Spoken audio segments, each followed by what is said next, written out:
Hello, everyone, and welcome to Super Switch Headz, the premier Nintendo podcast in all of the internet. My name is Matthew Stoner. My name is Patrick Nisley. My name is David Howe, and boy, oh boy, we got a very special guest with us this evening from the Nintendads podcast. Preston Porter is here, ladies and gentlemen. Hey, what's Preston? up, everybody? Oh, please, call me Presto. Hey, Presto the Besto has joined us. Presto the Besto is here because we're going to talk about what the fuck Nintendo is doing in March, April. It's the snap. It's a Thanos snap, maybe a positive Thanos snap. Maybe we're giving life to an entire generation of Game Boy games coming to Nintendo Switch Online. We don't know, but that's our main focus. One can hope. Speculation heavy episode. Huge speculation heavy episode. In the news section, we're going to talk about some delays to Cuphead DLC, Super Nintendo World opening up in Japan in February, new Tetris 99, Maximus Cup. How's everyone doing? Doing good. Very nice. I'm doing pretty good. I started working out and I'm down 4 pounds, so feeling pretty good about myself. You thought you started working out and you're down 4 pounds? Yeah, like in one day? Or like... No, it's been like a month and a half. Okay. So. Oh, that is not just starting. Usually that's when I'm ending. Yeah. I'm having a pretty good week today. I finally set up my Super Mario Brothers Game & Watch as a clock on my desk, so I had the pleasure of checking the time sporadically. So that was a nice day. David, I don't want to give you any ideas, but I did see someone modding their device, adding classic Nintendo games to it. Yeah, unfortunately, the USB-C port on the Game & Watch does not take data. They disconnected the data portion of the port, so like in order to mod it you have to like open it up, buy cable, and like solder it to the machine. So I don't know if I'll be doing that anytime soon. I don't know if I want to play Doom on a Game & Watch that bad. Fair enough. Well, a couple quick shout outs. Luke Bowyer sent us a really nice message on Facebook. So, Luke, thanks for that. We had a nice conversation with Luke. I guess David did. yeah, that was me. That was really nice. Yeah, he shouted out and said we helped him get out of his FIFA hole that he'd been in for a long time. Apparently, he'd only been playing FIFA for years and years, and then he said listening to our show on his bike rides caused him to pick up, I think, what was it, Pikmin and Lonely Mountains Downhill. He was enjoying both games. So thanks for reaching out, man. It was really, really nice to hear from fans. It was heartwarming. And also on YouTube, we got some comments from Brothers in Gaming and Dylan, our friend Dylan Muss over at Geekverse, who liked the comment you made, David, about the vet using experimental drugs on your cat. Is your cat okay? My cat is fine. He's a little low energy, but you know, I'll take it, man. He's usually a pain in the ass. Well, that said, we'd love to hear from you, listener, if you have any comments on anything we talk about, or if you want to go out and share our podcast. We always appreciate that. Like and subscribe. Like and subscribe. And if you want to leave us a review or something, we always like that too. Yes, please. And then we'll talk about the news and rumors for the week. This is a little all over the place. This week, we're going to open up with some non-Nintendo stuff here. So Square Enix announced that they are moving to have some permanent work from home positions. And I think this is interesting for a couple reasons. One of which is that they're a really big gaming company that's doing this. And my understanding is it's some percentage of workers are going to be designated as mostly working from home, and some are going to be mostly working from the office, but it's going to be kind of flexible, working back and forth. And the other reason this is interesting, they're based in Japan, and as we've discussed this year a lot, Japan, at least is our Western understanding of it, is that they weren't really prepared to do a lot of remote work when the pandemic hit, and that's been difficult for various cultural reasons. And so that's interesting, I think. Yeah, I mean, this is good. At least they're taking steps. I think we'll be seeing this, just outside of video games. I think a lot of businesses are going to see like, oh, we've hit all the same productivity throughout COVID that we had when people came into an office. Why are we paying for this office? I think it was Pinterest that like canceled. It was going to buy some huge new, campus right before the pandemic. And then things were going well with remote work. So they reneged on that deal. And like, you know what I mean? Like, I think saved you're a right. whole bunch. Yeah, right. Exactly. I think IGN just moved out of their super expensive San Francisco office as well. Yeah, I mean, it's a shame. Like, going to the office, it helps with a lot of people's productivity, but also people not driving to work every day also is really nice on the environment. So I think it's probably for the best if a lot of companies start doing permanent work from home stuff. I'd need to see charts and stuff, but I think my productivity is higher at home, and it's different for different people. I know, it's different sort of personality wise, but I like working. Too easy to smoke weed at home, you know what I mean? If you're an employee at my job, forget I said that. Moving on. As Matthew said, Studio MDHR announced that they are delaying the Cuphead DLC, which I think I don't know if they'd even given a date for this. Do y'all remember the last? I feel like it's just we've been waiting on this for a long time. I'm not upset about it. I'm just they're working on the Netflix series is what they're doing. Yeah, they want to time it out, you think? Potentially. Yeah. So the Delicious Last Course is what the DLC is supposed to be called. And they still don't give us a date. They just say that it's they're pushing back the release of it. So we will Let's see. go with me. I mean, that game, Cuphead has got to be a game that just takes fucking forever to develop because of all the hand-drawn animation and just the style of it in general has got to take forever to get really right. So, and I wonder what their process is being like, oh, this level is too hard. Like there has to be somebody on the development team that's like, guys, I know we're Cuphead. This is too hard. This is too hard.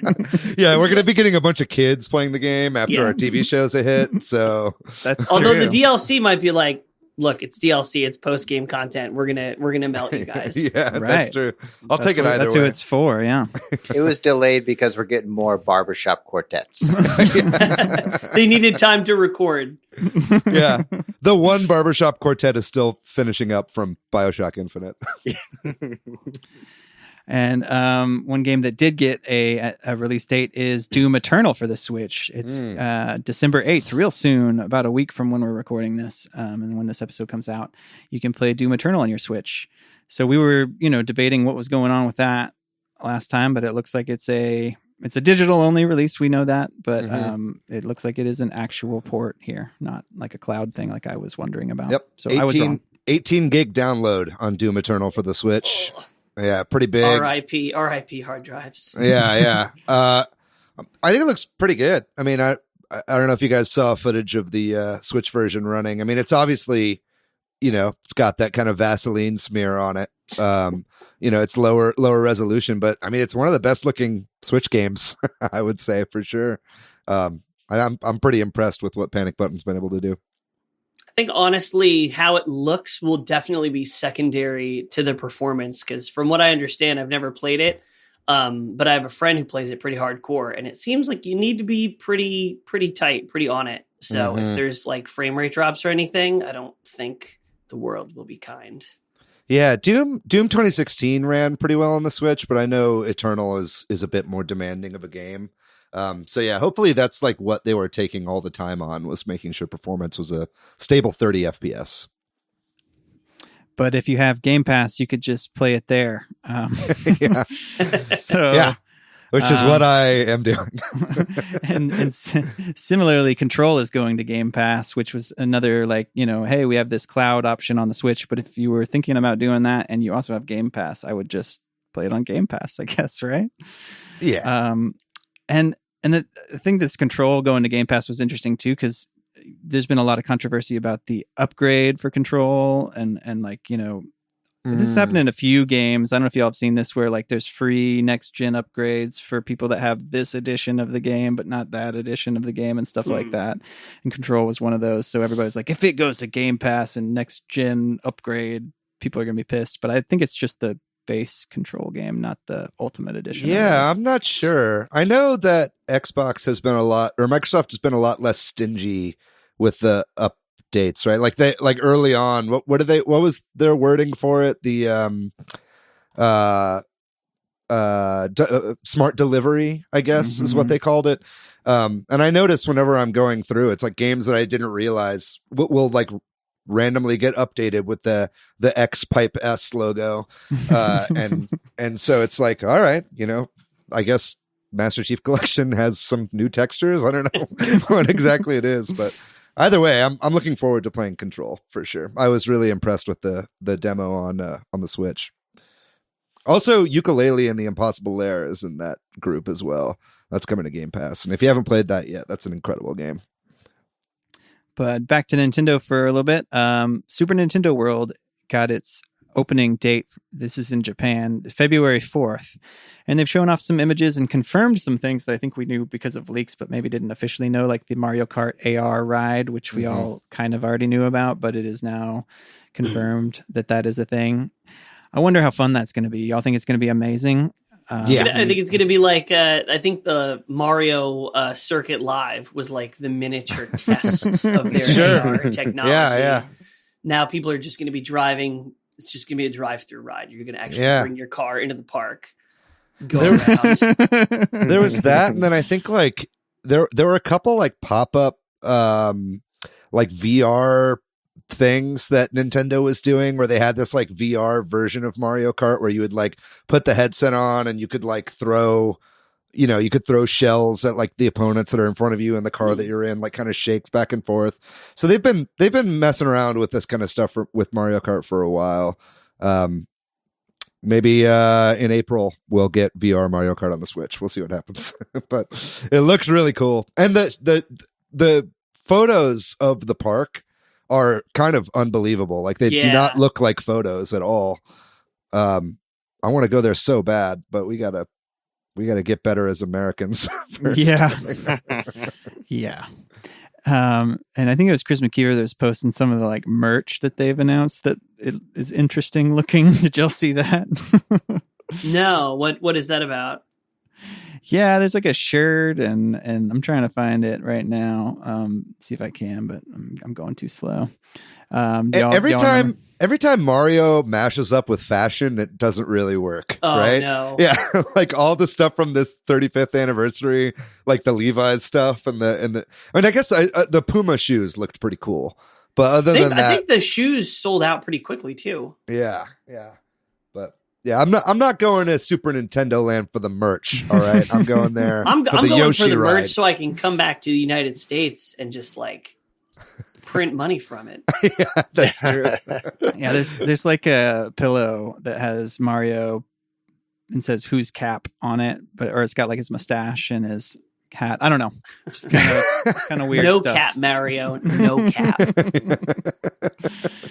So, and then, like you said, also, Matthew, there's a Tetris 99 Mario 35 Maximus Cup that got announced coming December 3rd through the 7th.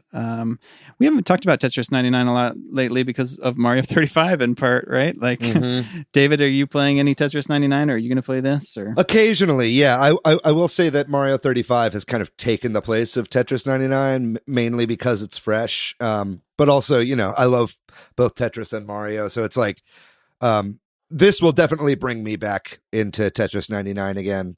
I love Tetris 99 so much, and I looked at the video that they put up of the new Super Mario All-Stars theme, and it's great. It's got like Super Nintendo graphics kind of on the blocks, and it's very, very nostalgic if you played Mario All-Stars on the SNES. Awesome. I would love a Mario All-Stars skin for Super Mario Brothers 35 too while they're at it. That would be pretty cool. If they don't snap everything away at the end of April and they decide to keep it around, I'd love to see some graphical updates to that game. So just like everybody looks forward to seeing Santa at the Macy's Day Parade, I guess everybody looks forward to seeing Pikachu there. Because Pikachu is always at the Macy's Day Parade. Oh, yeah. Apparently, this is 20 years in a row or something. So they announced after that to sort of teaser, the Pokemon Company said that there's going to be a bunch of information, or to stay tuned for a bunch of information about the Pokemon's 25th anniversary next year. And there's been a lot of rumors, like we've talked about, of collections and remakes of like Diamond and Pearl and other things that a lot of people have been talking about. So I guess, I mean, we're going to talk about it probably in the speculation, but there's a lot of rumors of a lot of different things happening next year, and we'll see what happens. But it sounds like there's some Pokemon thing happening. I mean, yeah, I wonder if the like huge to do that Nintendo has done with Mario's 35th anniversary this year has set like an unrealistic precedent for the company going forward, because they have a lot of huge IPs, right? And it's like next year is a big one for several of them, right? Yeah, it's like it's Metroid, it's Zelda, you got Pokemon 25th for Pokemon, so it's like obviously Metroid is getting nothing. yeah, definitely. Time honored Nintendo tradition. Yeah. Back in the corner, Samus. Well, I think it might even be F-Zero's anniversary next year. Is that true? As well? Yeah, so it's like, I mean, I guess they're going to roll out the red carpet for Mario, right? Like Mario is kind of their big one, and I'm sure they'll do something similar for Zelda. But it's like, man, are we going to be just celebrating like 4 different games? Like, also, it's like 35 is such a weird number to like really celebrate super hard. 25 makes more sense, but I'm sorry, I'm focused on F-Zero now. F-Zero was a launch game for the Super Nintendo and presumably the Super Famicom, so it would be this year would be its 30th anniversary. I guess so. Yeah, it's I always think of it. I always think of 1991 with because of the US. Right? Yeah, because of the US release, But yeah, either way, I think the logo for the Pokemon 25th anniversary is really bad. I don't know if you guys have seen it. It's bad design. They took the logo for the 20th anniversary design and just made it way worse. And just pasted a 5 over the 0. You can basically still see the 0. That's almost exactly what they did. Yeah, but they removed all the flourish. It's just like a 2 and a 5 where Pikachu's red balls are on his face. I'm looking at it now. Yeah, that is weird. It's not good looking. I could make that. Yeah, you could make that better. Anyone who's listening right now could make this. MS Paint? You too can design graphics for Nintendo. Can we have a quick aside, because this is our first show post Thanksgiving? We haven't really talked about it. Did you guys watch the Macy's Thanksgiving Day Parade this year? I didn't. I only saw clips, but maybe you're alluding to the very surprising float that appeared. Well, if you're talking about Boss Baby, no, I'm not. But I love Boss Baby. No, but I tuned in a little bit because I was like, oh yeah, the Thanksgiving Day Parade is going on, and I put it on YouTube, and I don't know if there's a more like encapsulating moment in American culture that represents 2020 than the 2020 Macy's Thanksgiving Day Parade, because it's just like an empty street with no people, and except for like balloon workers, which I think the balloon workers union like probably made them be classified as essential employees or something, and they're out there just silently walking with these balloons while the camera is like zooming in on Hallmark logos and stuff. It was like really dystopian. I really recommend checking out some highlights on YouTube. Yeah, that's weird. That's like, yeah, I don't even know what to say. Somebody's gonna take that footage and set it to like sad vaporwave music and make like 2 million views, or like I hurt myself today. I mean, you're speaking my language. I love those kind of covers. I was referring to the Rock had a float, had a balloon. I saw that. That's great. Yeah. What a world we live in. That a wrestler but become actors. It was filled with tequila. It was filled with his brand of tequila. There were actually polls keeping it up. The sales numbers for the week in Japan came out, which this obviously was a big potential week for PlayStation 5 and Xbox Series. I don't know what to say. I still don't know what to say for that. But the Switch sold super well in Japan. I don't know how to do the math on this, like 3 or 4 times as much as PlayStation 5. And I'm sure some of that is inventory, right? Yeah. Yeah. If you combine the PS5, the Xbox Series X, and the Xbox Series S, the Switch outsold them by a factor of like 3 or 4. Yeah. Wow. Which is not surprising in Japan. I mean, they love portable consoles. That's like kind of I feel like home video gaming is dying out a little bit in Japan. And Microsoft has issues, maybe. Yeah, stock issues. And then Microsoft has always failed in Japan. Like they've never done well there. So that was never going to be great sales for Microsoft. But there's something about also like the Japanese culture, which I know pretty much nothing about, but like, they're choosing their consoles and they see the small, sleek Switch. Yeah. The mini fridge and then the router. Right. And I can't imagine that culturally either of those systems fit into the traditional, Japanese style of home Honey, furnishings. I blew up the router. Yeah. They don't fit on anybody's shelf. Yeah. Yeah. They barely fit on our shelves, and we're America. Yeah, we got shelves. We got the biggest fucking shelves in the world, yo. Yeah, but either way, this makes me interested to see what the sales are going to be like in America, because I know Nintendo, is still going to have done really well over this Black Friday week, right? Oh yeah, regardless of new sales of the new system. So we'll see if the PS5 can dethrone the Switch's long streak of being the number one console for like 2.5 years or something like that.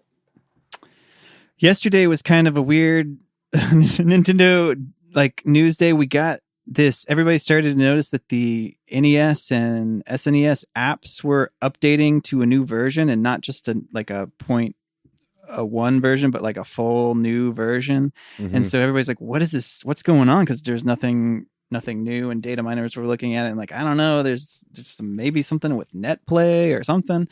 And then the Switch system update came out last night, the day before we're recording this, version 11.0, and this is where that made some sense of that, presumably because they added several things, and we'll go over them. But I guess since I kind of brought that up, the Nintendo Switch Online app to your dashboard on the OS, and within that there is a way to access those apps, and the games are listed in chronological order. It looks kind of nice, and that makes you think that it's really weird to play.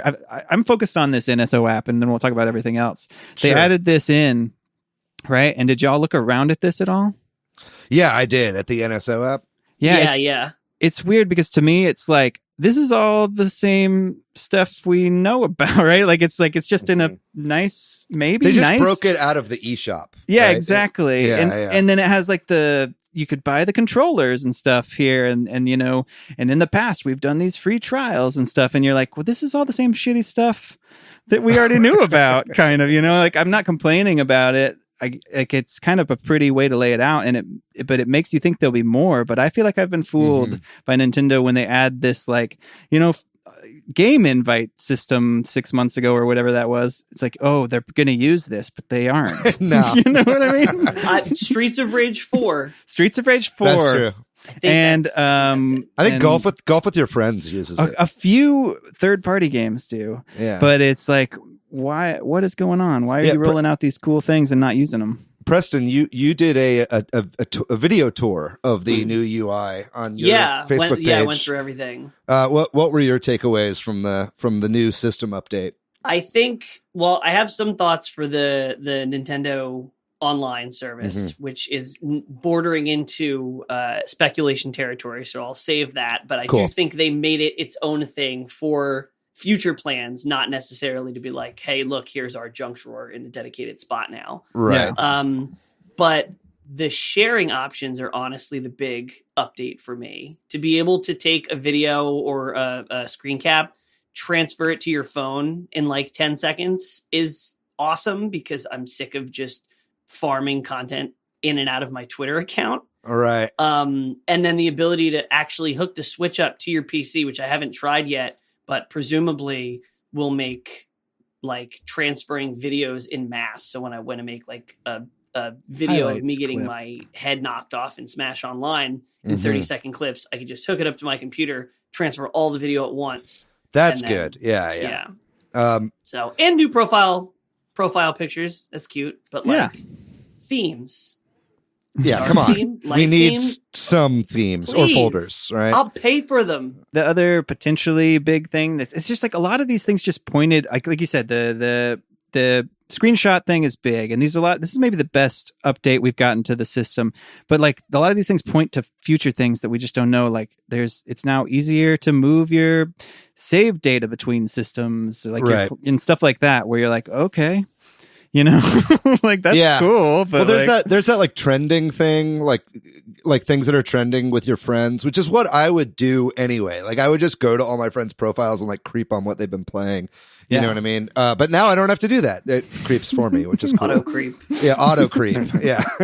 I will say though, I'm not a fan of the photo transfer method. I think it's cool that you can plug it into your computer, but the way that Nintendo has done it for sending it to your smartphone, I think is so fucking stupid and makes zero sense to me, and I will not be utilizing that feature personally. Because what it does, because you would think that it just like would send it to the Nintendo Switch Online app, right? But it doesn't. Like the Switch basically creates its own Wi-Fi that your phone has to connect to by scanning 2 separate QR codes, and then you can only transfer 10 photos at a time. And it like you have to download each one individually by like clicking and holding the download button on the screen of your phone. It just like doesn't make sense to me. Like it seems like it's the most weird roundabout way you could ever like that sounds quintessentially Nintendo. Yes, totally. This update is very Nintendo, right? But it's upgrading their features to like 2010, maybe 2012. I would say is on par with the pace of how they usually develop things like that. I don't know. Just to hold on, rewind, because this is new info to me, and I would like to discuss this late breaking news. Number 1, update the app. Number 2, you scan a QR code. You scan scan a QR code again. Yeah. So the first one like connects your phone to a Wi-Fi signal that your Switch is outputting. Right. So both your phone and your Switch have to disconnect from whatever Wi-Fi signal that they're connected to in order to do this transfer. And then the second one opens up the unique URL that is created that houses whatever photos you've decided to share using this method. So like totally, for some people, this is great. It's not for me. Like I basically set up a long time ago a unique Twitter account that's just for posting photos too, right? Like I've got that one, like basically anytime I upload it goes to that, and then I just open up Twitter, I copy it and like put it wherever I want to put it, right? And that to me is still the easiest way to do it. I got into like a little argument with James West on Facebook today. It was like, you can't have multiple Twitter accounts. I was like, I got a couple. You're violating the terms of service. I have a bot army dedicated to Hyrule Warriors. Right, exactly. But either way, it's just very strange. I hope they can hopefully they just use the Nintendo Switch Online app. Like I have the app downloaded. The only time I ever use it is to chat with randoms in Mario Kart. But it's like they could, like the Xbox app works really well for that. It's like whenever you save a photo, like a screenshot on the Series S or X, like it just immediately uploads it to the app and you can just pull it up on your phone and there it is. And you can share it to wherever from your phone.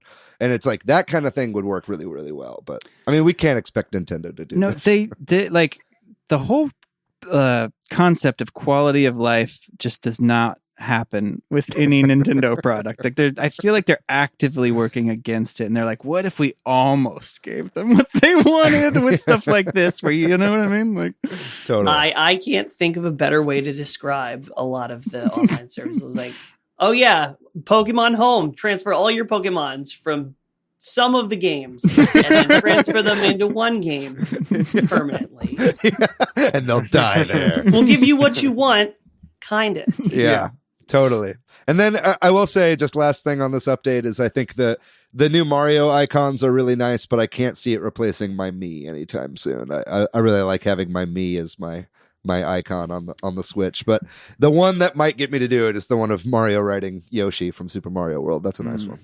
I like the one where Mario's just chilling in a pipe, because you never see Mario like stop at a pipe. You know what I mean? He's either in or he's out. And this one, he's stuck. He's been doing this for 35 years. He got stuck. Mario is too dummy thick for that pipe. Yeah, this I feel like this topic and then the last news topic here really feed into our main topic. So like some of the stuff we're talking about will flow, but also like we hinted at earlier, Mario Maker 1, they announced that you can no longer upload new courses starting March 31st of next year. And I think there's some other things, like the bookmark site is going to go away then too. The game obviously will still exist, and you can still apparently play levels online after that. We don't know when that will shut down, but like, it's only a matter of time at this point. It would seem weird to, I mean, I guess this is the beginning of the phasing out of it. And so yeah, I think, well, is there anything specific about this you want to talk about? I feel like it rolls really well into our main topic, but if there's anything, the game came out about 5 years ago. It's the least suspicious thing they're disbanding on the 31st of March. That's true. That's true. Yeah, it does feel like, I mean, and we'll talk about this in the topic, but it does feel like Nintendo is officially killing Mario on March 31st, but just like in general, like only Luigi will exist after that. Yeah, but, introducing his son, Mario Jr. But this is, I mean, it's 5 it's years. Fine. It's fine like, because Mario Maker 2 exists, and like I don't play Mario Maker 1 anymore. But it is a shame because Mario Maker 1 like is a really good game still, and in a lot of ways is better than Mario Maker 2. You know what I mean? Like Mario Maker 1, like by not having all the new amazing shit that's in Mario Maker 2 has different kinds of levels in it. You know what I mean? It's like they're simpler, but they're also like, you don't have to worry about like, oh, I have to grab 500 coins exactly before I can clear the stage or whatever. It's like and those levels aren't going away right now. A simpler time. Yeah, but there's different physics in like shell jumps work differently in Mario Maker 1, and it has 100 Mario challenge, which I really wish was in Mario Maker 2. So it's like it's sad to see it go. I understand, but it's only it's only 5 years that it's been out, and they're taking away that functionality. So, I mean, mainly the main problem for me are Mario Maker streamers and YouTubers that I watch that still play Mario Maker 1 will be the most affected. But yeah, I guess they'll still be able to play some levels for a while anyway. Yeah. Well, then I think we should take a real quick break and then really dive into the stuff we've been kind of dancing around here about what is happening at the end of March next year.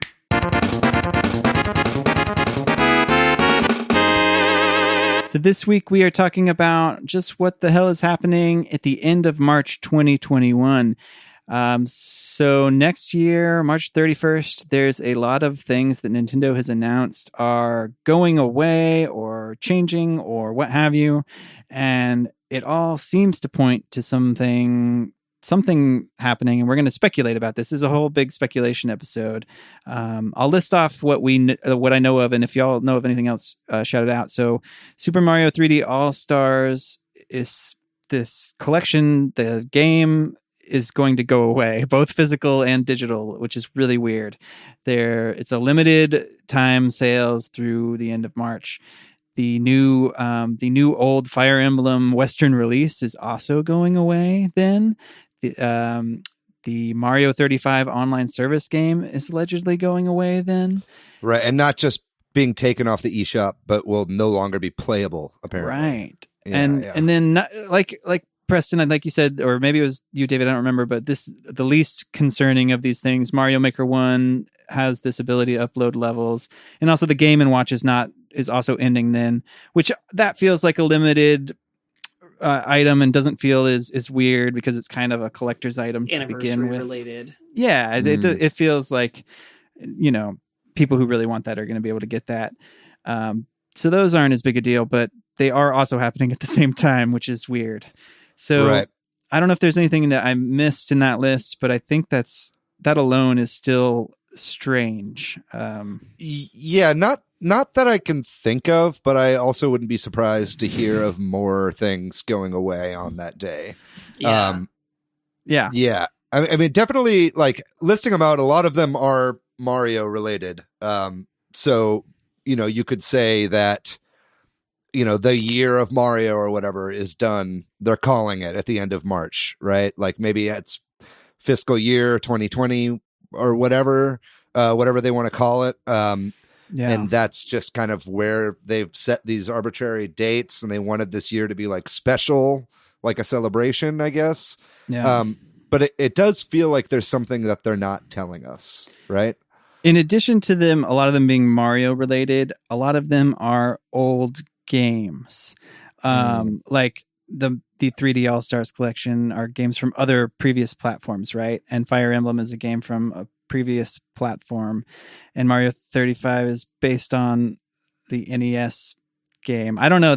So it's something about that too. Like I don't know. Maybe they're gonna revamp the NSO and or have a second tier. I don't know. Like we'll get into that stuff, I'm sure. But as well as sort of Mario Maker and Mario 35 being service related games too. Might be looking for patterns that don't exist here. I don't know. That's what we do as Nintendo fans, Patrick. But I think the biggest one is that it could be something online related. It really feels like maybe there will be another way to either it's they're adding, N64 or whatever more NES games to an online subscription service, or a new way to buy games, maybe. Because any way I try to think about it, it hurts my head, because I'm like, well, that's just going to piss off all the people that bought these games if they're then on an online service, right? Like if you make... It is interesting too, maybe this is just coincidence and it doesn't exactly line up with March, but the weird shenanigans that you guys have talked about on previous episodes of suddenly going after Melee tournaments and the Melee competitive scene and being seemingly extra stingy about emulations of their older games. Right. So that might be one more dot to connect in. Are they going to have a shop? Is it going to be a service? Like, why are they now doing all these spooky things around them? Yeah, just one thing, David, you said this, but like in Japan, their fiscal year does end on March 31st. Right. Whereas in United States, it's from January through December. Yeah. And a lot of people, when I read speculation about this, throw that out there as if that means something. And I'm not saying it doesn't mean anything, right? Like, cause it could drive up sales or whatever before the fiscal year ends for them to make money. But if I feel like something like Super Mario 3D All-Stars, yes, it might drive up sales now, but I don't know. But it takes away the long tail of a game like that too, right? Totally. Yeah, because if anything, the Switch has proven that the evergreen titles are the lifeblood of the system, right? It's like Mario Kart is still number one and probably will be number one until Animal Crossing dethrones it, potentially. But that might not even happen because Mario Kart sells so well, like consistently. It's a system seller. It never goes on sale, damn it. I've been waiting for a sale since the system launched. Right. Still haven't gotten it. But it's like that, and like Breath of the Wild, is still consistently sells, as soon as people get a Switch, they're like, oh yeah, I also picked up Breath of the Wild. And those sales don't ever slow down. So like Mario 3D All-Stars would continue to sell until the Switch is dead. You know what I mean? So it is pretty baffling why they would just take it away unless they're going to resell it, I suppose, right? Yeah, and in some other capacity. And something like Mario 35, while it might not be something that causes people alone to subscribe, though it might, new, it might be one of those things that it's just you add on more things, people are more likely to want to buy NSO or whatever. I don't get it. Like, is it making people rush out to buy an NSO subscription now more important to them than to have value to their service long term?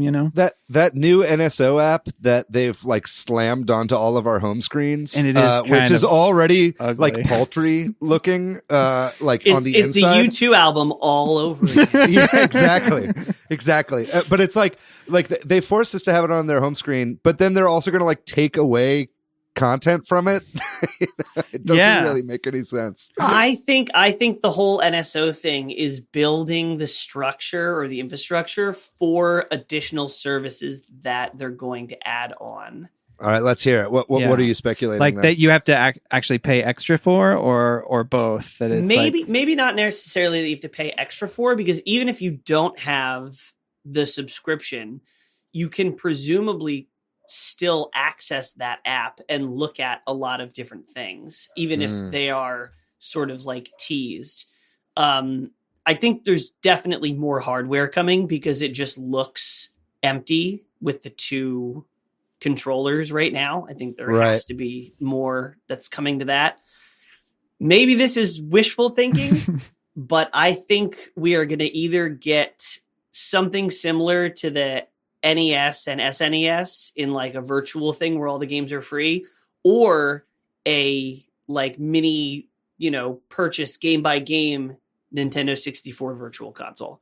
Right. Because that would explain why 3D All-Stars is going away, because a lot of people's favorite Mario games in that trilogy or that, that game thing, maybe this is me personally, but is Mario 64. Mm-hmm. And I think if you have Mario 64 for $10 on the new N64 virtual console, and you have All-Stars with two games that you're just kind of lukewarm about, you're going for the one on virtual console, which might explain why they stopped the sales of All-Stars. Mm-hmm. Are you also suggesting... Maybe I just love N64 games. Yeah, I was going to say, like, are you suggesting that Nintendo might have like a tier system for their NSO subscription? Potentially, I can see it being like the virtual console on like the Wii U, where you just buy the individual games and then that's the home screen that you access them through. I don't think they're going to put N64 games in mass like they have with NES and SNES games. So it might be a tiered system. It might be, okay, for $2 more a month, you now get the N64 library. Yeah. If I had to guess, Matt, I would say that I think that's what it is. You know what I mean? Because especially with this new update that dropped today or last night, right? Like the way that it's laid out is they just have all the games in like a list, and all the systems at the top, right? Right, all the systems two of them. Top. All two of them. I think we should really say both. But it's like, I mean, it's set up now to where you get like a nice list where you can just see them all together, right? And also, we didn't mention this in the thing, but there's this weird Easter egg where it tells you how close to your birthday the game's released. I don't know if you guys saw that in that app. Yeah, if you like scroll down to the games, it'll be like Pilot Wings released when you were about to turn 3 years old. I didn't see that. Okay, yeah, I don't like that. Yeah, it's weird. It's weird. Another little weird thing they added, I think, though, somebody correct me if I'm wrong, but you know how they added like all those games that had like the plus, so it was like Zelda 2 plus, so it was like the same special edition. Yeah. They have now like a name for those. So because I was like trying to figure out like how many actual games there are, because they say there's 100 and whatever, but I'm like, well, but a lot of these are that, and it's like Zelda the stacked version or something like that, where like, and it's like the final battle or something like that. Well, yeah, there was like, it's like Metroid, but you start right before Mother. The last minute localization. Little thing to check out next time. But I mean, yeah, I think the tiered system makes the most sense to me, especially with Fire Emblem going away on the 31st, right? Yeah. Because it would be like, because Nintendo like is a publicly traded company and they have investors, right? And they have to like please their investors. And one thing that investors have shown a lot of enthusiasm over is subscriptions to Nintendo Switch Online, right? Like, it's done really well for them so far, and it's been dirt cheap because they're trying to get a bunch of people in at the ground level. It's a lot of people are saying like Game Pass, it's only a matter of time before they raise the price on that subscription, monthly subscription price, right? I think it would make sense to me that they're getting a lot of pressure from their investors to add more value to that and increase the price of that, right? So one great way to do that is, Throw on $10, you have N64 games. Throw on another 10, you have Game Boy games. Throw on another 10, you get Mother 3. You get translated versions of Fire Emblem, right? You get like all these games that were Japan only. They can now like afford to put the Treehouse on, or whatever their translation team is, to like get these games localized and actually like put them in the service. I just think that they are like, hey, look, Microsoft is doing gangbusters. They're doing so gangbusters with Game Pass that they don't even care if you buy an Xbox, right? They just want you to have the thing. And I think like I think the investors just really want that to be like the guaranteed money every single month from customers is like the way to make money in this future. Yeah, it's in. Like the new modern video game business model, right? For better or for worse. Yeah. Yeah, I think I agree with this. And especially, Patrick, you said this, like if you're removing the revenue stream from the sales of Super Mario 3D All-Stars and you're not selling it, then it makes sense that you'd sell it in a different way in the form of a service. Yeah. If that's like an add-on to whatever the service might be. Mm-hmm. Tiered service. Yeah, so how much below, like let's assume, obviously it's a hypothetical, that they add N64 games, 10 of them or whatever, and they include Mario 64. How upset are people going to be, whether or not it's the same price or $10 extra or whatever, like that you forced me to buy this or you encouraged me to buy this without knowledge, and then 6 months later or whenever, which is something that we should talk about too, just because these things are going away on March 31st, maybe there's some whatever, but like personally, I think people are going to be really mad for a couple of weeks, and then people are going to subscribe to the service and never talk about it again. And sell the 3D All-Stars physical copy that they got for $900 on wow, eBay. That's a good point. Yeah. Well, and then all the people who downloaded it and bought it digitally are just going to cry. Because I was thinking about this with talking about Game Pass too, right? Like something like Doom Eternal came out this year in March and is coming to Game Pass in December, and that's not the exact same amount of time as this, but it's not too far off from it. Not too far off. Yeah. So like maybe that's what they're seeing too, is that, hey, people are willing to either buy a game and then 9 months later you can add it to a subscription service or whatever, like, and make money on both ends or something. I mean, people are going to be mad about literally anything.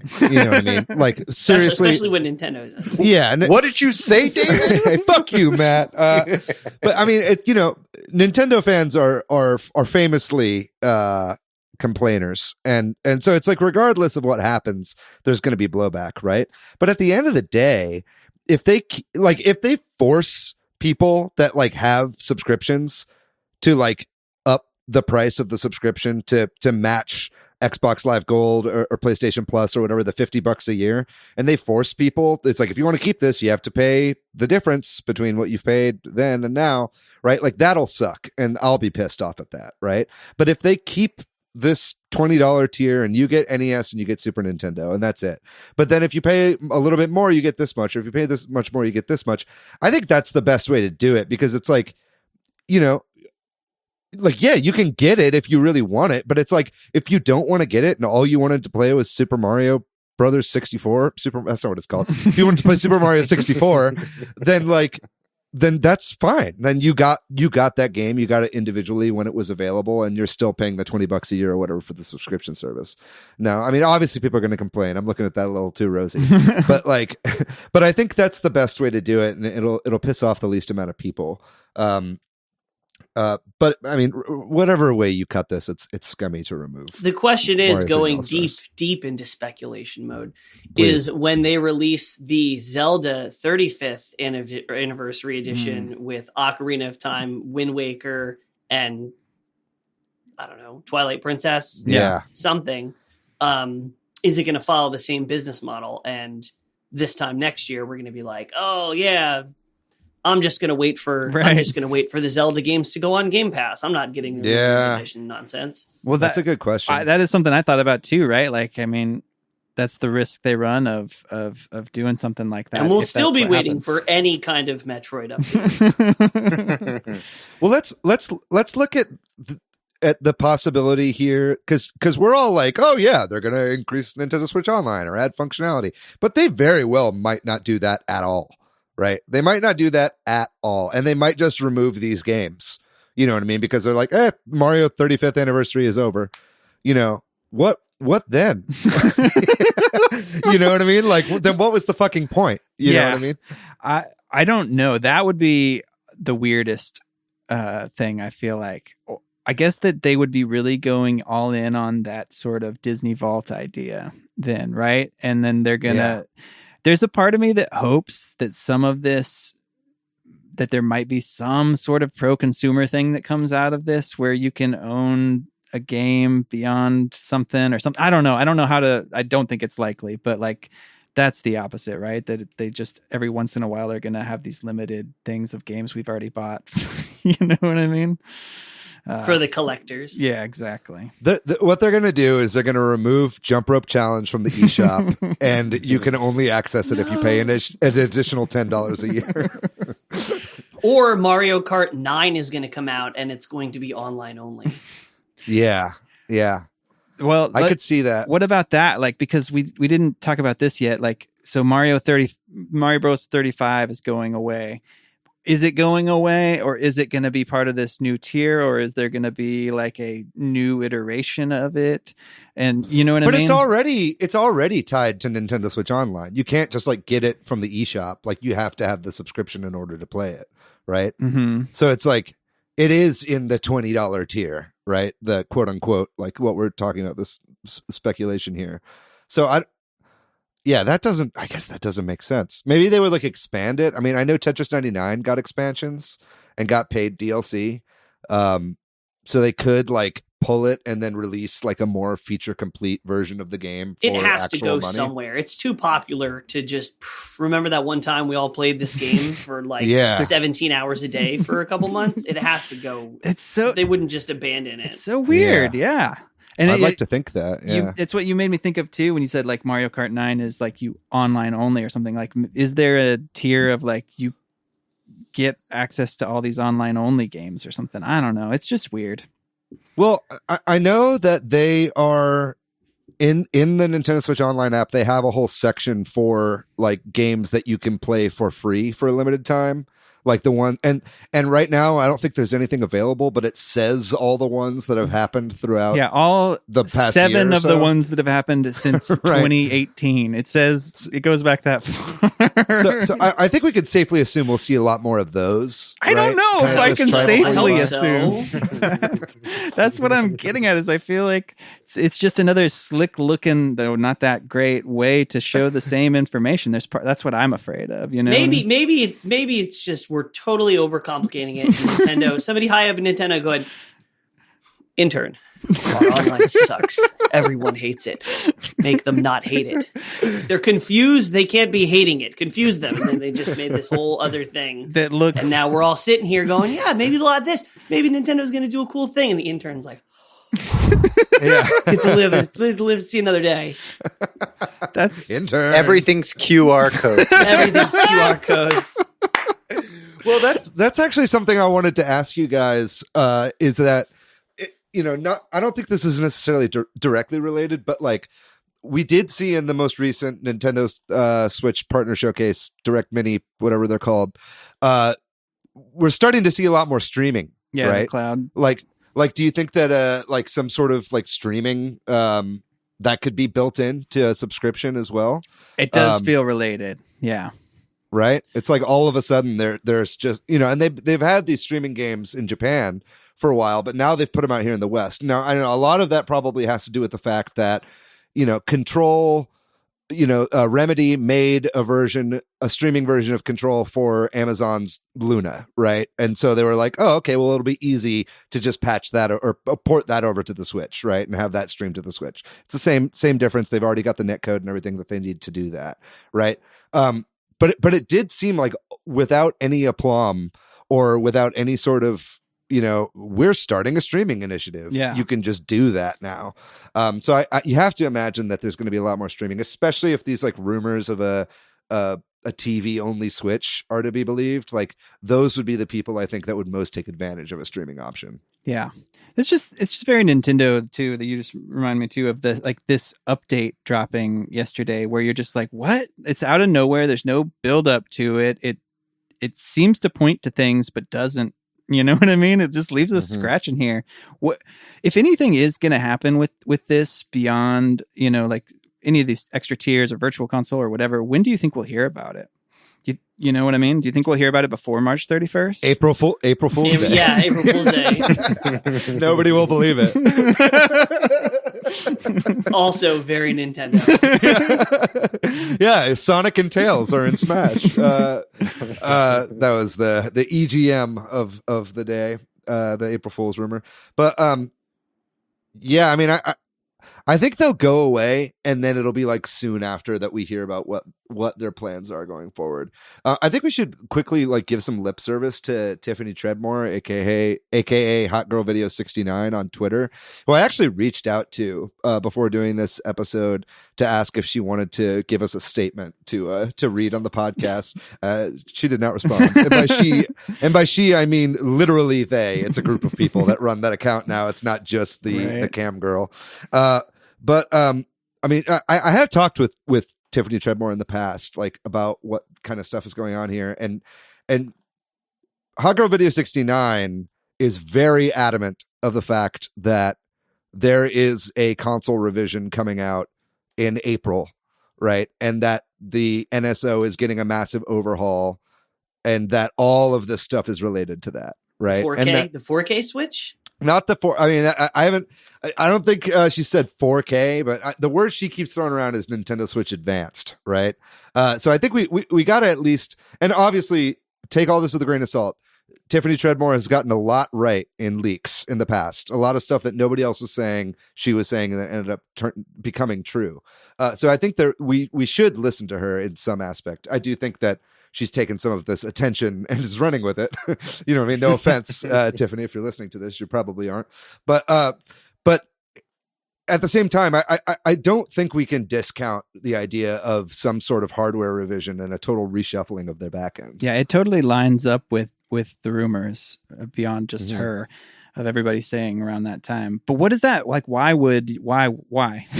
You know what I mean? Like, because presumably, why would the online system need to go? Is it just because, hey, here's a bunch of new stuff all at once, or is it the new Switch has better Wi-Fi chip and an Ethernet port or something? You know what I mean? It's like better designed for online play.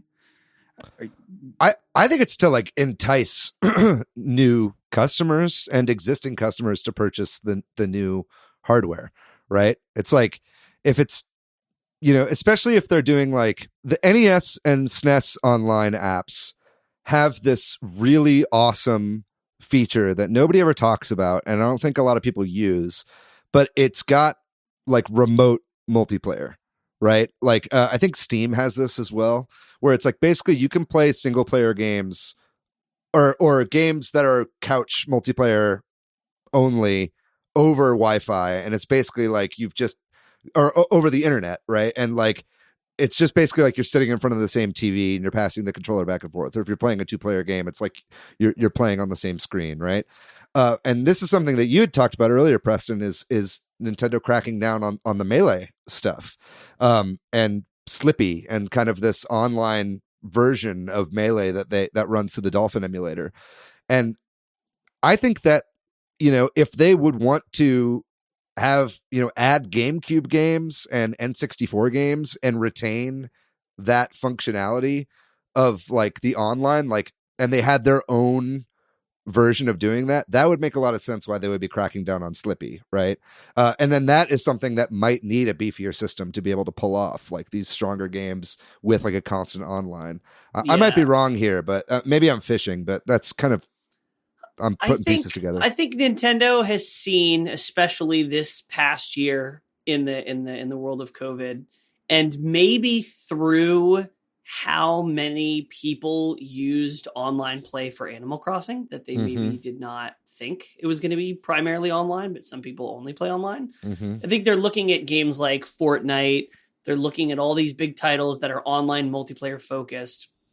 And they're just like, guys, we got to get our shit together. Like, we're like 5 years behind everybody else. We need to start to make incremental, jumps to catch up, because people play online. Even if they're not playing online, they want to stream, or they want to be in voice chat, or they want to have something where they can play single player games on an online library. So I think it might just be, ahead of a new system coming out that has more of a spotlight on online multiplayer and online streaming services. This is just like the first step of many to catch up and be a 2020 console that online is a primary function. And imagine this new like Switch revision. Like, and this is something that I've thought for a long time that I don't hear a lot of people talk about when speculating about a Switch revision, is suppose it's got a mic built in. Suppose it's got a camera built in, right? Suppose it has like voice chat stuff. Like, there are games right now on the Switch that can't even support like video capture because it's maxing out the fucking RAM of the system. If they had enough in the background of a Switch revision that allowed for like constant UI stuff, or like bringing some of Nintendo's online functionality up to par with these other systems, that would necessitate a hardware revision, I think. So it's like, if they're building all this into their subscription service, then I think that might be a reason that it'd be like, hey, if you want to use all these features, you're going to have to get the new Switch, right? And that would make sense timing wise, I think. And it would also, it wouldn't put them up to parity with the other consoles, but it would at least bring them up to parity a little bit with their online infrastructure. To like PS4. Sure. Yeah, or Xbox 360. and it's interesting because I think we're due for Mario Kart 9. Mm-hmm. I think next year we are going to see a big title get announced, and I think that big title is going to be the killer app, the game, and maybe it'll be available in the same way Breath of the Wild was available for the Wii U and the Switch.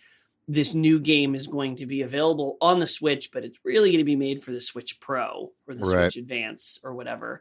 And having said that, if Nintendo gives us a functional copy of Super Smash Bros. Melee and I can play it online, I will buy the new system. I'll pre-order it now. I'll do it. Yeah. I mean, I'll get it anyway. My Switch is getting a little rusty. And I'll buy it, and then I'll still play it on Slim. Yeah, because it'll be better. That's because it has rollback. Yeah. Well, sorry, David. You say something? Well, I was just gonna say, I think we are seeing a more online Nintendo. I mean, Super Mario 3D World has online co-op, and that is, as of yet, unheard of for Nintendo first party games. They don't really do online co-op. So I think you're onto something there, Preston, where they're like, oh shit, we got slammed by COVID and this lasted a lot longer than we thought. And people aren't going to be going over to each other's houses for a while. It might be a good idea for them to start figuring some of this shit out. Cool. Well, I think we should wrap it up. Are there any other things you want to throw out there as possibilities, or you want to make a prediction about when we might hear about what's actually happening, if anything, at the end of March? Just totally pure speculation. I wonder what Nintendo's thinking for the success of the free-to-play, model. Like, if Apex is being successful and Fortnite is being successful, what is Nintendo thinking? Like, what IP can we use that supports the free-to-play model? And that could be something like Mario Kart, even though people would hate it, or something like Splatoon that operates under that model where people just pay money for cosmetics. Game as a service sort of thing, you mean? Yeah, exactly. Splatoon 3, I could see Splatoon 3 being free to play, and you pay for the cosmetics of like the items, and then them just like printing money off of that. Yeah.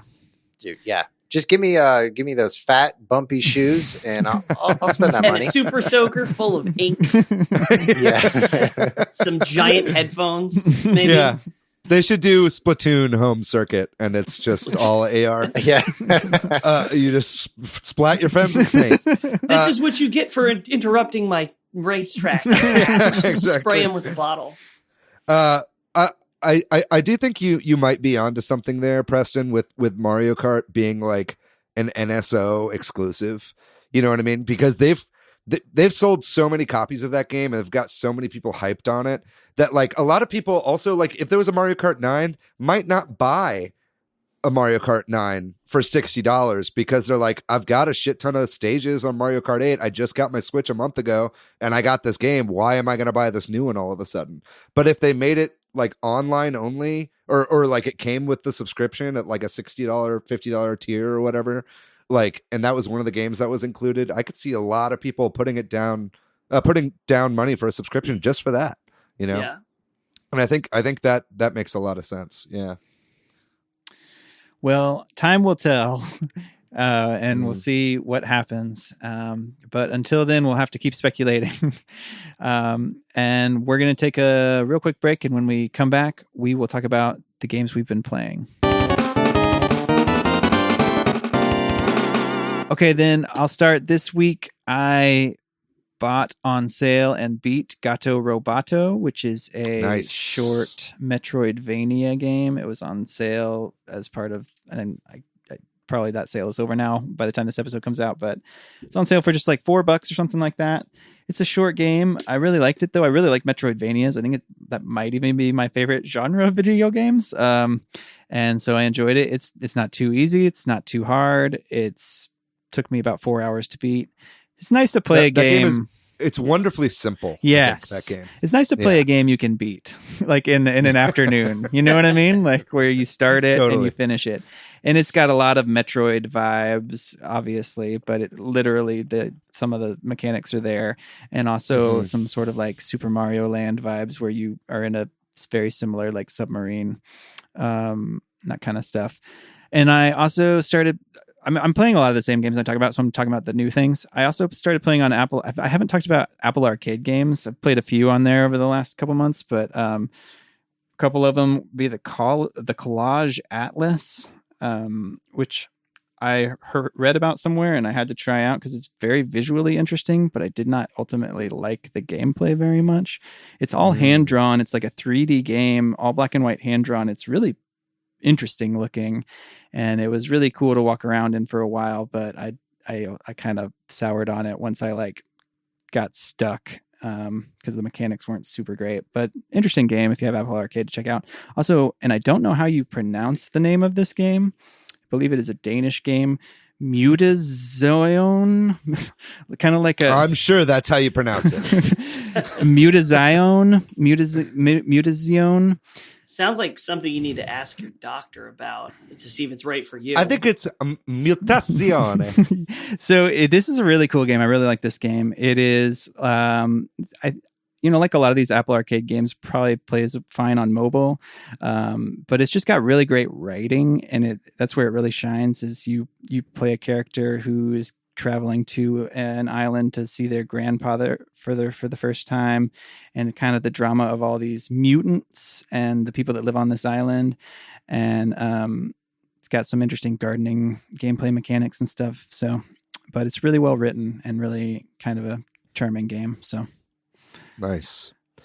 There you go. I'll go next. First of all, Preston, I wanted to say I didn't give you enough credit for that joke you just made about Mutazione. I thought that was a very funny joke, and I should have laughed. But next, I'll talk about the games that I've actually been playing this week. I've been playing quite a bit. First of all, I bought over Black Friday. It was supposed to be a Christmas present for Sasha, but then I couldn't wait, so I just gave it to her. I thought you were going to say then I just played it. No.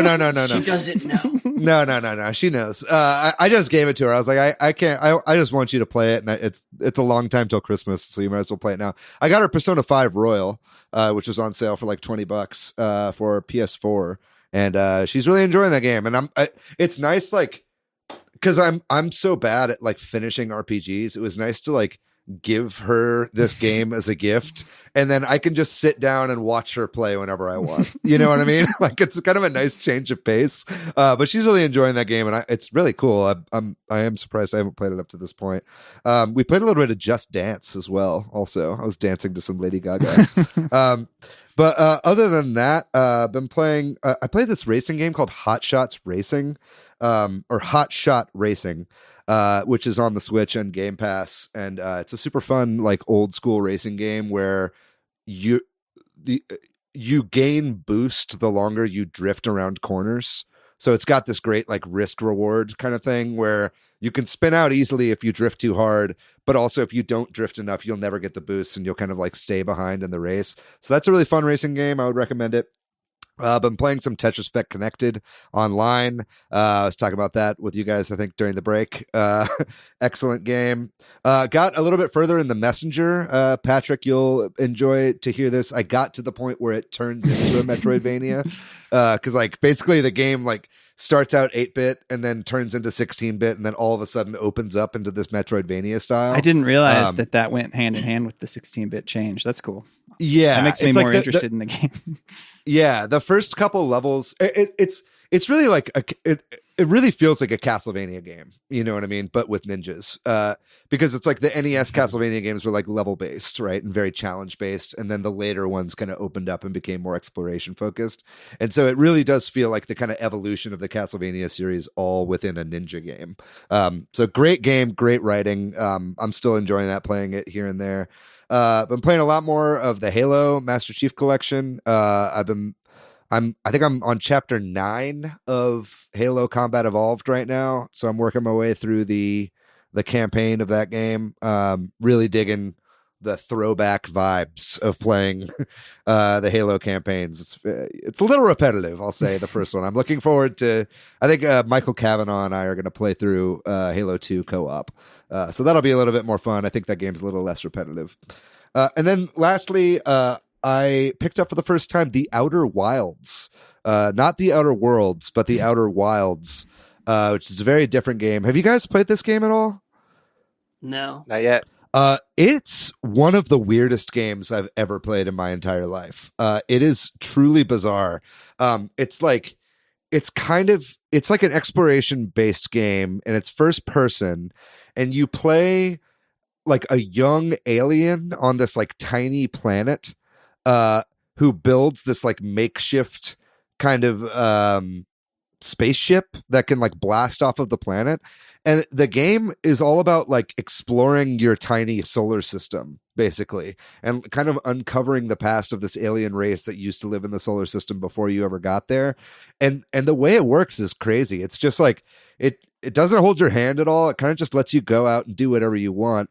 But then it also plays a lot with like orbital mechanics. And it's like once you get up high enough, you have to really move your ship around in 0G and like get into these other planets and go into their atmospheres and like and explore them and like kind of uncover this puzzle as you're playing. And it's just real. It's a super weird mood. I think it's an Annapurna published game. I forget who the developers are, unfortunately, at the moment, but Mobius Digital. That's right, Mobius Games. And I think it won Game of the Year at a couple. I think it maybe won Indie Game of the Year at the Game Awards last year. It got a lot of acclaim. So I finally started it. I definitely thought it would be a quicker game, but it seems like it's something that you can really sink your teeth into. But it does kind of give me Myst vibes, right? Where you're just kind of like exploring this world and the story is kind of unfolding as you go. So I really recommend The Outer Wilds. It's out there and strange, and it's unlike any game I've played before. So I'd really recommend also, it. real quick, so somebody that I don't know if y'all knew him, but that was the producer on that game at Mobius Games, did comedy in Austin for a while. Aviman, did y'all ever meet him? Aviman Sayam? Well, no, I never did. Anyway, little Austin connection to that game. Yeah, I mean, the game's got a lot of humor in it as well. It's very kind of dry wit, but yeah, Matt, what was him? Well, you should have him on the pod. Yeah. Patrick, send him an invite. Yeah, we'll talk to him. We'll do bits since he's an Austin comedian. Matt, what have you been playing, man? I played through one game, and that was Hyrule Warriors: Age of Calamity. I think I beat it like maybe a couple hours after we recorded our last episode. Yeah. But I had a great time playing that game. It was such a fun game. From a story wise, if you beat it and want to talk about what it means for the overall stupid, dumb, crazy Zelda canon, I'm open to talk about it, but I don't want to spoil anything here other than say I enjoyed my time with the game. Yeah. All right. Very good. Yeah, and I'm very excited for what the DLC might mean. I would love to play other characters that show up in the game. There's probably going to be DLC for that, right? I think so. Apparently, there's been some data mining that suggests that there okay. will be DLC characters. Yeah. Matt, having finished the game, does like the ending taint the overall experience? I've heard that might be the case for some people. A little bit of yes and a little bit of no. I think some of it was how Nintendo, marketed the game. Mm-hmm. Though if you're playing the game to say this is another Warriors game, then you might experience it one way. But if you're trying to re-experience Breath of the Wild for that nostalgia feeling, then it might be something a little bit different. I feel you. Yeah. But also a different thought that I was thinking about when I was playing Zelda, like, Phoenix Rising comes out in a couple of days. Do we refer to Breath of the Wild like games as breath-like games? Yes. Yeah. Breathtaking games. Breathtaking like games. I'd say it's Impact likes. Genshin Impact likes is what it is. I think Breath of the Wild is a Genshin Impact like. Only if you have to pay like $5 to get a random crate that Link smashes and then a character comes out at random. What if that was Nintendo's takeaway from Genshin Impact? They're like, oh, people love Breath of the Wild, but they really want microtransactions. Let's make Zelda a gacha game. That's the only place the series hasn't been. Preston, what have you been playing, man? I have been playing, so I've pretty much been playing the entire season of Rocket League since it went free to play. I had a couple friends who were stuck on the fence that wouldn't buy it, but as soon as it went free to play, they finally tried it, and they're like, how come you didn't tell me for years this game was so good? I'm like, I have been. Well, isn't that game like only like $5 or $10? Yes. Yes. It's... Yeah. Now it's free. Now the person has probably spent $50 or $60 right, because he's addicted to having cooler looking cars than our entire group. But yeah, so we've been into that. A bunch of people have been into that. Kind of rediscovered Diablo 3. Also been playing some of that in the new season. I will say I'm playing. So both of those games are available on Switch and other consoles. I've been playing Rocket League a little bit on PC, a little bit on Switch, but Diablo I had on Switch and I got rid of it because there were issues where I could play with my friend. We could all play with one person, but then there would be random interactions where like I couldn't play with person A, person B couldn't play with person C, but we could all join my game or they could all, and it's just weird. It was so inconsistent with being able to do multiplayer, which is the only reason why I'm playing it. So I am playing that on PC and loving it. It's awesome. And then every once in a while, I'll see how quickly I can do a run of Hades. Because nice. Every time I see the vote for Hades stuff for the Game Awards, I'm like, hold on, just one round, which is never true. It's like when I see somebody smoking a cigarette in a movie, I'm like, oh. And then, of course, a little bit of Melee on. Every time I see Nintendo doing something dumb or doubling down on their efforts to get rid of Slippy, I go and get my ass kicked for a couple rounds. Just support the cause. Very good, very good. Awesome. Well, I think that does it for this episode. Thanks, Preston, so much for coming on and talking to us. Yeah, thanks for having me. I'm honored. And that was a blast. Thanks to Corduroy, who does our music. If you're looking for me online, Patrick, I am PDYX. Hey, I'm on Twitter, Matthew, MATHYOU. I'm pretty much everywhere on the internet at Monolith Fiji. And what about you, Preston? Where can people find you? You can check us out on Facebook.com/TheNintendads. Very good. Also on Instagram, The Nintendads, all your podcasting related platforms, The Nintendads. We're the big red dot. There's a couple other Nintendads. Oh, really? We are They have there are some older ones. I think they've all stopped podcasting, but they keep coming up. So you are the Nintendads. The Nintendads. Yeah. Just look for the little red dot. The Nintendads are dead. Long live the Nintendads. But not these Nintendads. Yeah, it's great having you on, and yeah, check out their podcast. You guys have a great podcast, and you guys do the streams now, which I really enjoy watching. And yeah, it's so nice to have some cross podcast pollination going on here. It's been a pleasure having you. We'll have to have you guys on sometime. Oh, we'd love to. We'd love to. I'd love to. I can't speak for these two boys. I've got a kid. I would absolutely adore it. Yeah, there you go. There we go. Yeah, Patrick's an Nintendad as well. So how about that? I'll propose this. I think we should do a Super Switch Headz and Nintendads Among Us. Ooh, like night. a crossover. Oh yeah, that sounds good. Yeah, that's exactly how I feel. My only question is, would you like to lose? I mean, why else do I play? Oh, that's something that I didn't say when we talked about the games we've been playing. But me and Matt played some Among Us on the Two Kids in a Big Coat stream. And I had never played as the imposter before. I've played like probably 20 rounds, and I finally got to play as the imposter. And I couldn't figure out how vents worked, so I came out, and immediately somebody saw me murdering a guy, and I just was killed immediately as the imposter, and it was very, very sad.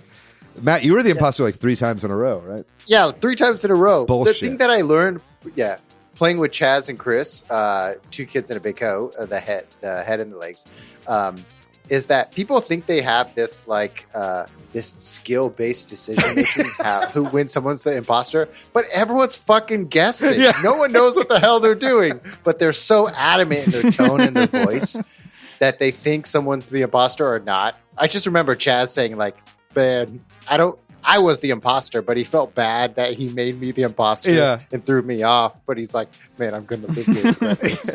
It's fine. It's fine. Anyway, Among Us Heads. We would love to play. We would love to do it. That would be a blast. Ladies and gentlemen, if you'd like to find our show on social media, we are at Switch Headz on Twitter. We are at Super Switch Headz on Facebook and Instagram. And as always, you can join our Facebook group, which is Switch Headz all caps, or you can join our Discord server, which we will have links to both of those in the description to this video or audio podcast. Ladies and gentlemen, thank you so much for listening to this episode, this speculation-heavy episode on what the fuck is happening with the Thanos snap at the end of March 31st. We'll know when we know, right? Other than that, though, we'll be back next week with another great episode of Super Switch Headz for you and another very special guest. But until then, keep wearing a mask, keep washing your hands. There's still a pandemic on. Be safe out there. Have a lot of fun. We love you very much. We'll see you next week. Bye-bye.